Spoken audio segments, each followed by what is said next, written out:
এই ব্লগে থাকছে অনেক কিছু। হ্যালো সবাইকে, কেমন আছেন সবাই? বাড়িতে যাওয়ার দিন আর পরের দিনের একটা ভিডিও আপলোড দিয়েছিলাম, এটা হিসেব করলে 3 নাম্বার দিন। এই 3 নাম্বার দিনে কি কি করা হয়েছে সেই সব কিছুই থাকছে আজকের এই ভিডিওতে। একদম সকালবেলা প্রিমা আমার জন্য ফুল নিয়ে এসেছিল। আমি ভিডিও করছি বলে অবহেলা আলো পোস্ট দিচ্ছে, কিন্তু ফুল আনতে সে যায়নি। আমাদের গল্পগুলো গতদিন ফুলগুলো কাজে লাগাতে পারেনি, কিন্তু আজকে লাগাবো। তো কি কাজে লাগিয়েছি সেটা আপনাদের সঙ্গে একটু পর শেয়ার করছি। সকাল 11টার দিকে সুন্দর করে সেজেগুজে একটা শাড়ি পরে ফেলেছি। এই শাড়িটা ছিল ইস্কাপনের, আপু আমাকে ঈদের আগে পাঠিয়েছিল। অনেকগুলো শাড়ি পাঠিয়েছিল, সময় করতে পারছিলাম না বলে এতদিন পরা হয়নি। এটা পেট শুটের শাড়ি, তারপরেও আমি অনেকদিন দেরি করে ফেলেছি। এটা ছিল 2 নাম্বার শাড়িটা। ঠিক করেছিলাম এই শাড়ির সাথে সুন্দর করে একটা মালা বানিয়ে বেনিতে পরবো। শুধুমাত্র বেলি ফুল দিয়ে এই মালাটা বানিয়েছি। দ্বিতীয় শাড়ির এই সাজটা আমার অনেক ভালো লেগেছিল। চুলে ফুলের মালা আর গলায় পরেছিলাম রুদ্রাক্ষের নেকপিস। শাড়ি, জুয়েলারি সবকিছুর পেজ লিংক আমি আমার ভিডিওর ক্যাপশনে ট্যাগ করে দিব। এই দেখেন, আমি ভিডিও করছি বলে সবাই আমাকে কত সাহায্য করছে। দেখবো তাতে সবচেয়ে বেশি সাহায্য কিন্তু আমাকে কন্টুরি করেছে। এই যে স্লোমো ভিডিওটা আমাকে কন্টুরি বানিয়ে দিয়েছে, তাও আবার তার নিজের ইচ্ছে থেকে। রুদ্রাক্ষের মালা থেকে রং লেগেছিল আমার গলায়, সেই রং তোলার জন্য দেখেন সবাই আমাকে কি করে সাহায্য করছে। জীবনে প্রেমের রোজ শব্দ বসুক খাম খেয়ালের সুরে।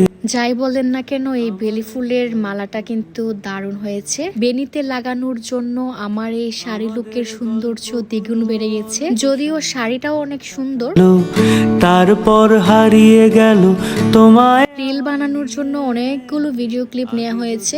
এবারে 3 নাম্বার শাড়িটা, এই শাড়ি এবং এই চুড়িগুলো কিন্তু একই পেজের ছিল। মাঝখানে প্রিমা আমার জন্য একটা আচার নিয়ে এসেছিল, সেই আচারটা আমি খেতে পারিনি, ভিডিও থেকে মনে পড়েছে কই জানি রেখেছিলাম। শাড়ির পর একে একে জামাগুলোর ফটোশুট করি। এই দেখেন কন্টুরি আমাকে খাইয়ে দিচ্ছে। খাওয়ার পর আবার জামা শুট করা শুরু করে দিয়েছিলাম। অন্যদিকে কন্টুরি আমার আরেক ফোনে সারাক্ষণ সেলফি তুলতে ব্যস্ত। আমার এই ফোনের স্ন্যাপচ্যাটে কন্টুরির হাজার হাজার ছবি আছে।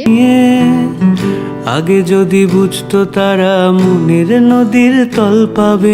বাড়িতে শুটের জন্য অনেক জামা কাপড় নিয়ে গেছিলাম। অর্ধেক দিনই চলে গিয়েছিল জামা কাপড় শুট করতে। বিকেল বেলা একটু পাড়া ঘুরতে বের হয়েছিলাম। কন্টুরির জাতীয় পোশাকটা আপনাদেরকে একটু দেখাই। টি শার্ট, ওড়না আর প্যান্ট। জাতীয় পোশাক বলছি কারণ সারাক্ষণ সে এই টাইপের জামা কাপড় পরে বসে থাকে। ছোঁয়া আসমানি রং মাখতো জাদুর ছড়ি দিয়ে।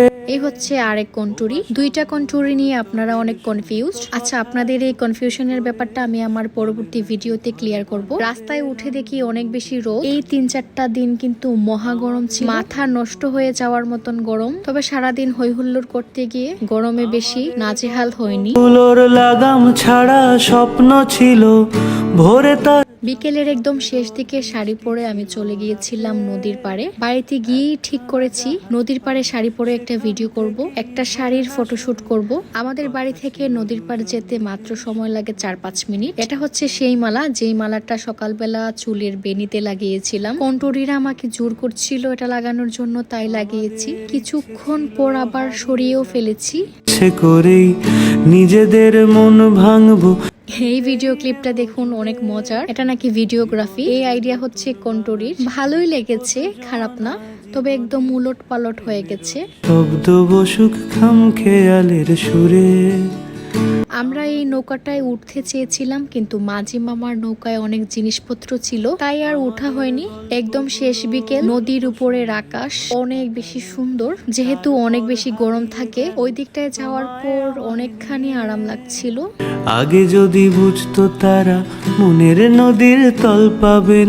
অনেকেই নদীতে স্নান করতে যায়, আমারও ভীষণ ইচ্ছে হলো। সেই বাচ্চাকাল থেকে আমাদের গ্রামের এই নদীতে স্নান করার শখ, কিন্তু এর পারমিশন আমার মা বাবা কোনোদিনই দেননি। এই প্রথমবার এতদিনের ইচ্ছেটা পূরণ করতে পেরেছি। বাড়ি গিয়ে শাড়ি পাল্টে জামা পরে চলে এসেছি নদীতে স্নান করব বলে। আমি আর কন্টুরি নদীতে ছিলাম অনেকক্ষণ, একদম ফ্রেশ আর ঠান্ডা পানি। কি যে ভালো লাগছিল তা বলে বোঝানোর মতন না।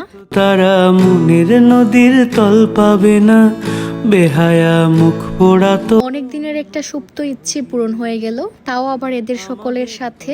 ওগুলো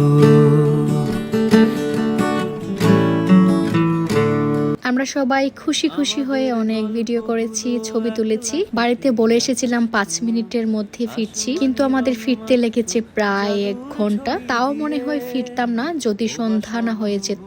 তোদের শুনতো কথা চুপটি করে বলে না। আমাদের 3 জনের এই ভিডিওটা না আমার অনেক বেশি পছন্দের। তো আজকে এই পর্যন্তই ছিল, এখানেই শেষ করে দিচ্ছি। সবাই অনেক বেশি ভালো থাকবেন, সবাইকে টাটা।